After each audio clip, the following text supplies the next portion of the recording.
Ja, hallo und herzlich willkommen zurück zu einem neuen Flive Universe Video. Wie ihr sehen könnt, sind wir mit dem Low-Level-Projekt tatsächlich, ja, ich habe mein Pad vergessen, mein absolutes Trash-Crit-Rate-Pad, sind wir mit dem Low-Level-Projekt endlich sogar eine Ocean 4 gerade gedroppt. Oh, interessant. Ein ganzes Stück vorangekommen, wir stehen sogar kurz vor Level 60 schon, was natürlich nicht sehr schnell ist, wenn man bedenkt, dass die Charts schon seit Mitte Februar oder, naja, fast Ende Februar eigentlich, im Einsatz sind, sporadisch. Aber ich finde eigentlich, für das weniger an Zeit, was ich hier investiert habe, ist es eigentlich schon gar nicht so bad. Vor allem, wie gesagt, Permanent Party auf Level. Wenn ich das nicht gemacht hätte, wäre der Char schon längst 60 plus, aber so sind halt jetzt beide schon 57. Weil, wie gesagt, mir das nicht wirklich viel bringt, wenn jetzt einer von beiden wesentlich höher ist als der andere. Das habe ich jetzt nicht wirklich was von. Und, ja, läuft eigentlich ziemlich gut. Ich hatte tatsächlich auch ein bisschen Glück. Flaming Bow gedroppt letztens. Bei Captain Void tatsächlich sogar. Das ist literally bei der letzten Session passiert. Und haben jetzt halt auch das Equipment Upgrade 16% ATK. Wer das nicht mitbekommen hat, ich habe ein bisschen geupgradet. Set ist auf plus 6, war vorher auf plus 5. Und es sind jetzt überall mindestens 2 Decks drauf, zweimal sogar 3 Decks, was insgesamt nochmal Crit-Rate bringt. Und allgemein nochmal so ein bisschen die Low-Level-Werte ausgleicht, wo man ja vor allem struggelt mit Attack Speed, Hitrate und eben Crit-Rate. Genau, Stattung ist aber weiterhin Full STR natürlich und bleibt es auch nach Level 60. Und ich glaube, das habe ich schon im letzten Video gesagt, ne, der Plan ist dann quasi, dass wir weitermachen dann mit dem Blade bis 75. Habe ich mir auch extra eine GX gekauft tatsächlich. Wäre auch ein bisschen blöd, wenn ich den nicht mehr benutzt hätte. Wobei ich sie tatsächlich momentan mit echt fett Gewinn verkaufen könnte, glaube ich. Ich habe, glaube ich, für 34 gekauft und momentan sind die Low-Level-Waffen nochmal gestiegen, obwohl sie ja schon immer oder schon die ganze letzte Zeit ziemlich teuer waren.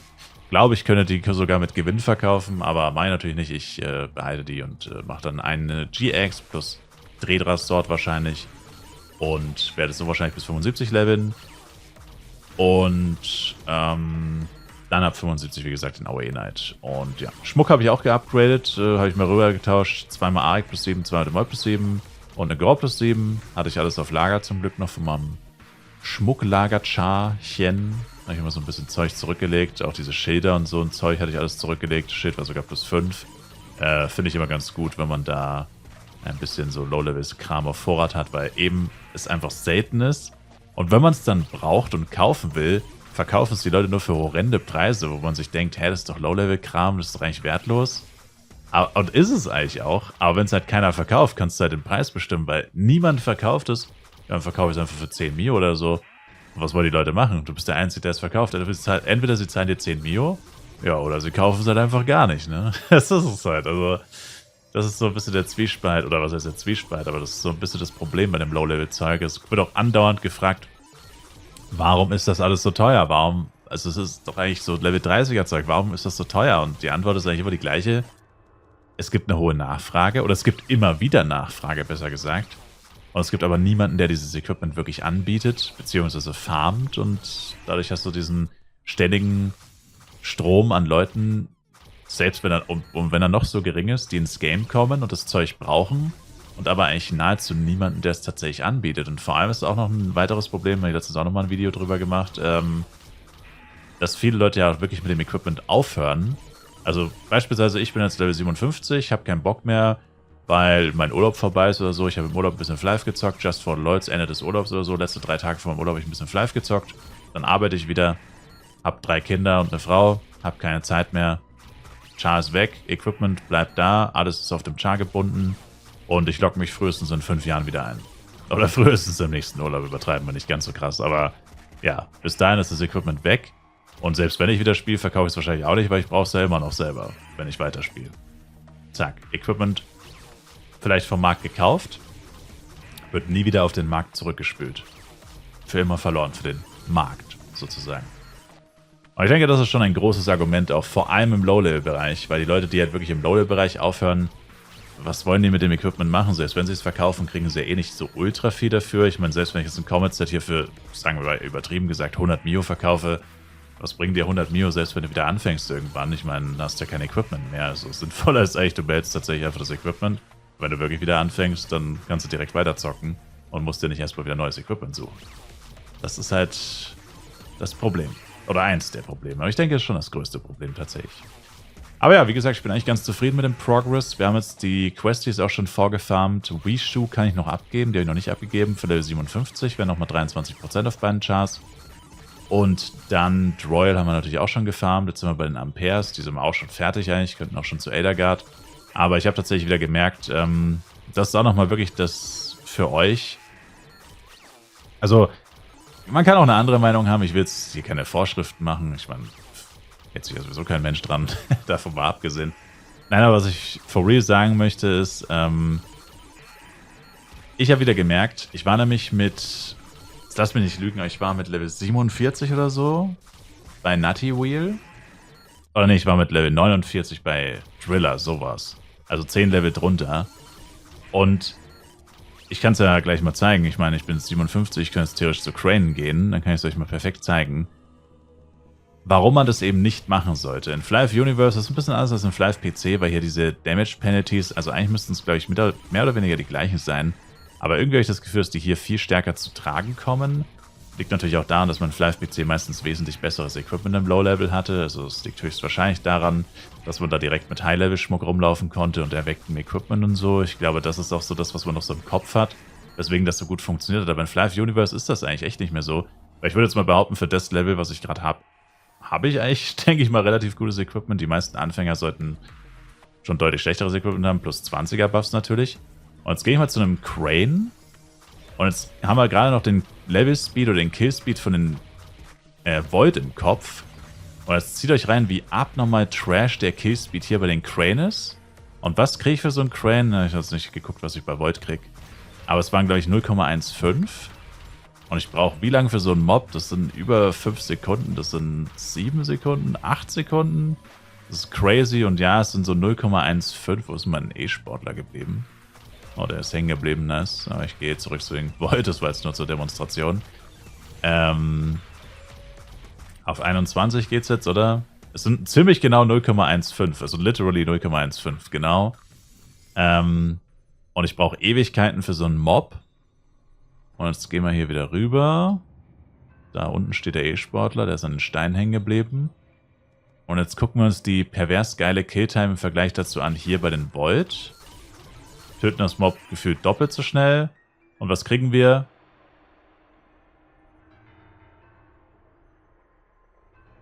Ich krieg sogar mehr? Hold up. Wait, really? Nee. Achso, ich habe noch einen gekillt. Ne, ich hatte noch einen. Ne, ich hatte noch einen Crane gekillt. Ich wollte schon sagen, Moment mal. Ja, so knapp 0,09. Das heißt, mehr als die Hälfte. Ich töte die Mobs aber ziemlich sicher doppelt so schnell. Liegt natürlich auch daran, dass sie 7000 HP weniger haben.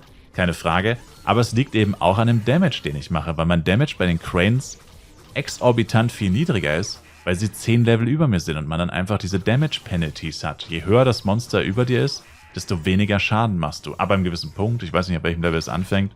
Also es ist schon ab Level 5 oder so, aber da sind es irgendwie 99%, also man steht statt 100%, 99% oder so. Aber ab 10 Leveln sind es dann schon nur noch 60% und bei 14 ist es noch viel weniger. 60, habe ich gerade 16 gesagt. Egal, die genauen Werte habe ich jetzt gerade nicht im Kopf, sind auch nicht so wichtig. Wichtig ist eigentlich nur, dass man das ungefähr weiß und selber einschätzen kann, wann lohnt sich das. Und ich habe das einfach mal probiert, weil wie gesagt, ich habe hier relativ gutes Equipment, bin relativ früh zu den Drillern gegangen und habe sofort gemerkt, Alter, ich töte die zwar verhältnismäßig schnell, wenn man bedenkt, wie gesagt, 10 Level drüber und pipapo, aber das lohnt sich nicht. Und wenn man mal von den XP weggeht, ne, dann geht es ja auch irgendwo um die Drops. Weil du musst ja auch bedenken, wenn du viel mehr Monster tötest, droppst du auch viel mehr Items und machst logischerweise auch viel mehr Penya. Und das ist für mich eigentlich meistens sogar noch das größte Argument, weil bei den XP könnte man wahrscheinlich irgendwie, wenn man den perfekten Sweet Spot findet, vielleicht 9 Level über dir und, keine Ahnung, besserer Spawn und was weiß ich was. Ich meine, könnte man schon irgendwie argumentieren. Ich komme wahrscheinlich auf Pi mal Daumen die gleiche XP. Und dann würde ich sagen, okay, das kann durchaus sein. Ich will jetzt nicht von Haus aus sagen, dass das nicht stimmt oder dass das nicht sein kann. Was aber definitiv nicht so ist, oder was definitiv so ist, du tötest bei niedrigeren Monstern, also kriegst wahrscheinlich ungefähr die gleiche XP oder vielleicht minimal weniger, was wahrscheinlich eher die gleiche XP ist, aber sagen wir mal minimal weniger, 10% weniger. Aber du tötest 30% mehr Monster. Also auf eine Stunde gerechnet 300, 400 Monster mehr. Und ich bin dann persönlich tatsächlich doch so, vor allem wenn es jetzt um Farmen geht und es nicht ausschließlich um Leveln, aber auch beim Leveln ehrlich gesagt bin ich tatsächlich so, dass mir das Penya dann doch irgendwie mehr wert ist, als das kleines bisschen XP, wo wir wirklich von minimalen Werten reden. Also von, wie als hätte ich 2 Stunden ohne Cheer gelevelt oder so. Also von so wenig XP reden wir hier, ne? Dass ich persönlich wirklich sagen würde, ich töte lieber 300, 400, 500 Monster die Stunde mehr, droppe entsprechend mehrere Millionen Penya mehr, vor allem im High-Level, und kriege dafür vielleicht minimal weniger XP. Okay, ist mir aber ehrlich gesagt egal, weil ich habe dann einfach viel mehr Kohle. Also vor allem aus einer Free-to-Play- und Anfängersicht, finde ich, macht das schon wesentlich mehr Sinn. Also klar, 10 Level, also einfach pauschal sagen, 10 Level drüber, das machen, hoffe ich mal, sowieso die wenigsten Leute, dass sie so spielen. Und machen das schon ein bisschen, wenn dann mit Köpfchen, wie gesagt, Mobdichte, vielleicht nur 9 Level oder vielleicht nur 7 Level, haben vielleicht einen Sweet Spot gefunden, wo es genau passt oder so. Da kann man ja auch wirklich kreativ werden sozusagen und experimentieren. Aber grundsätzlich persönlich, wie gesagt, bin ich eher Fan von eigentlich niedrigeren Monstern und wirklich auf Masse zu gehen, weil man damit halt einfach wesentlich mehr Kohle macht. Und ich würde sagen, das ist auf jeden Fall eine Tatsache, weil Monster, die so nah beieinander sind, 62, 67, die droppen auch fast die identischen Items. Klar, Crane droppen, glaube ich, schon die ersten 70er-Items. Hier droppen wir maximal 65er-Items. Wow, das macht auf ein volles Inventar vielleicht 200.000 Penya Unterschied. Dafür ist dieses Inventar halt 10 Minuten früher voll oder 20 Minuten früher voll. Da scheiße ich auf die 200.000 Penya, weil ich effektiv trotzdem wesentlich mehr Kohle hier mache. Also das ist dann eigentlich auch kein wirkliches Argument. Vor allem je höher du im Level gehst, desto weniger relevant ist das ja, weil zum Beispiel alle Monster ab Level 144 droppen die gleichen Items, glaube ich. Das heißt, wenn du 144er Monster tötest und 1164er Monster, droppst du einfach literally das gleiche. Also theoretisch zumindest, vom Wert her. Und das wird immer irrelevanter. Also das wäre im Low-Level vielleicht noch ein Argument, dass du sagst, aber ab hier droppe ich jetzt die höheren Waffen, die 10% mehr wert sind. Ja, könnte man vielleicht noch mit reinbringen, die Argumentation. Aber das ist dann schon irgendwann sehr kleinkariert. Also da vergleicht man dann wirklich jedes Staubkorn fast schon. Das ist dann vielleicht schon wieder zu viel Liebe zum Detail sozusagen. Aber ja, wollte ich im Endeffekt nur nochmal darauf hinweisen. Also ich persönlich bin da kein Fan von. Vor allem, wenn man wie gesagt, Anfänger ist. Und ich meine, das Spielgefühl ist auch einfach besser. Ich meine, es fühlt sich einfach besser an, wenn du mehr Monster tötest, höheren Schaden siehst, höhere Damage-Zahlen siehst und so. Es fühlt sich einfach besser an. Und wir haben gerade eine Crit-In-Axe gedroppt. Das ist die Fake G-Axe, nennt man die auch. Gibt 7% Crit-Rate. G-Axe gibt tatsächlich nur 10% Crit-Rate. Großer Nachteil von der Crit-In-Axe ist aber, dass dieses Element Blitz hat. Und ja, damit muss man dann immer noch rechnen sozusagen. Also darf man nicht vergessen, wenn man zum Beispiel jetzt diese Axt ausrüstet und gegen Erdemonster kämpft, würde man plötzlich keinen Schaden mehr machen. Und manche Leute würden vielleicht nicht verstehen, wieso, weil das Element auf der Waffe quasi drauf ist und ja, das funktioniert wie wenn da Blitz plus 1 quasi drauf wäre. Das ist aber so ein kleiner Nachteil von diesen Elementwaffen, zumindest bei 1v1-Klassen. Aber ich bin sowieso der Sword-Fan. Weil man in dem Fall tatsächlich mal gucken könnte, 180. Und die Axe hat tatsächlich mehr Damage. Habe ich mit der Axe 100% Attack Speed? Nein. Ja, das ist dann auch schon sehr aussagekräftig. Ich mache sogar weniger Damage. Wait, what? Achso, weil das Sword plus 5 ist, gell?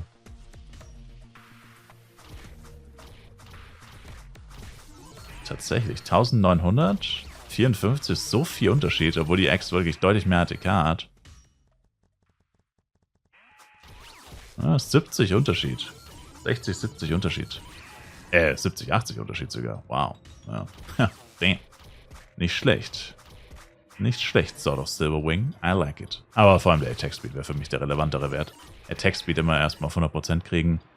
Danach kann man dann über die, in Anführungszeichen, stärkere Waffe sprechen. Ach so, ne, wobei, die Monster sind ja Blitz, ne, und haben deswegen Blitzresistenz. Hold up. Oder wobei, ne, Schwachsinn. Ist das bei Monstern auch so? Jetzt muss ich selber mal überlegen. Eigentlich nicht, ne? Eigentlich nicht. Wenn ich jetzt Blitz auf der Suit hätte, würde ich auch von Blitzmonstern weniger Schaden kriegen. Aber bei Monstern ist das ja eigentlich nicht so, oder? Wäre mir zumindest neu, ehrlich gesagt. Aber musste ich gerade dran denken, ja. Ist tatsächlich ein ganz interessanter Fakt. Aber ja. Egal. Lange Rede, kurzer Sinn. Ich präferiere die Mobs, die tatsächlich mehr Masse haben quasi, mehr Drop-Masse, mehr Drop-Menge und damit mir mehr Kohle geben. Ich finde persönlich, Flife ist das Game, wo es eigentlich wirklich nur ums Geld geht. Die XP sind, finde ich, irgendwie zweitrangig. Außer jetzt natürlich beim Serverstart, beim FEC-Serverstart oder so. Ja gut, okay, da kann man natürlich darüber reden, aber selbst da ist Geld nicht unwichtig auf dem FEC. Ich meine, letztendlich, was bringt es dir, Max-Level zu sein, wenn du dann keine Kohle hast? Ich meine, gut, da wirst du jetzt nicht über NPC-Items reden, also zwecks Kohle haben. Aber, naja, ich meine, also wer den Penya nicht ehrt, sag ich mal, ist die Billionen nicht wert sozusagen. Oder die Luzagas Crystal Eggs. Also ich finde das immer schon aus Free-to-Play-Sicht relevant. Aber ja, klar, sobald man Cash und so ist das natürlich alles wieder Pipifax sozusagen. Da braucht man nicht drüber reden. Lange Rede, kurzer Sinn. Schon wieder. Wir sind bald Level 60. Job Change werde ich wahrscheinlich sogar als Video machen, weil das dann ein bisschen mit Cutten und so, die langweiligen oder die längeren. Ich habe ja auch nicht so viele Return Town Scrolls. Actually nur eine? Alter, ich habe nur eine Return Town Scroll. Was zum Teufel? Okay, ja. Aber ich habe 11 Blinkwing of Madrigal, also können wir damit skippen. Ja, ich meine, die wird nicht so lange dauern mit 2 Chars. Ich habe schon ewig keine Job Change mehr, nur mit 2 Chars gemacht. Das ist literally über 2 Jahre her, dass ich das letzte Mal eine Job Change mit 2 Chars gemacht habe. Plus Blinkwing of Madrigal, da können wir auf jeden Fall gut durchskippen. Und, genau, können die Job Change dann als Video machen und dann geht es als Blade weiter und ja, mal gucken, wie weit ich noch bis zum FEC komme. Sehr weit wird es wahrscheinlich nicht sein. Ich hoffe, dass wir zumindest noch mit dem Knight ein bisschen AOEen können. Also 75 wäre schon das Ziel. Dann können wir noch ein bisschen AOE Knight mal wieder zeigen, wiederbeleben. Weil ich den eigentlich schon auch ganz gerne gespielt habe tatsächlich.